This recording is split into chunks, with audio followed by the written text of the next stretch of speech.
In the time of slavery, most Americans thought little of it. It was the way it was, the way it had been, as long as any American could remember.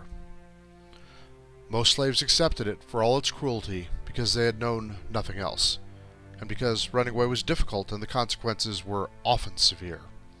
A whipping would leave you permanently scarred, but that was not the most serious punishment. Troublesome slaves were sometimes castrated. While it was unlawful to kill a slave except in self-defense, it was seldom punished. Another of the punishments used against slaves who did not obey orders was to break up families, selling different members to different masters far away, so that a woman might never again see her husband, a man never again see his wife. Mothers and fathers would never again see their children. Sometimes the threat of such a separation would cause a slave family to run away. For those who ran, the risks were sizable. A reward of $200 then would be the equivalent of $10,000 today. This was a strong incentive for private slave catchers to chase down runaways. In the slave states, the government created slave patrols in which all white men were required to serve to track down runaways. Not all whites were happy to do it, sometimes because they did not own slaves themselves and resented having to work for the slave owners, and a few because they had moral objections to slavery. The U.S. Constitution required Congress to pass laws for the capture and return of runaway slaves.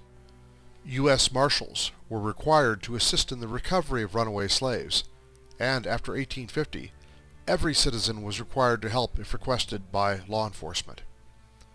Even in free states, public sentiment against abolitionists, semi-religious fanatics, as one federal judge called them, was strong. Those who argued against the moral wrong of slavery were intimidated, threatened, sometimes killed by mobs. Those who actively assisted runaway slaves in their escape were subject to punishment under federal law, a $1,000 fine equivalent to $50,000 today, and up to 6 months in jail. But there were men and women who were prepared to put the laws of God above the laws of man, who asserted that whatever rights the Constitution granted to slave owners were nothing compared to the rights that God granted to all, regardless of skin color. In 1857, 3 slaves escaped to Ohio, fleeing on horseback at night across the frozen Ohio River.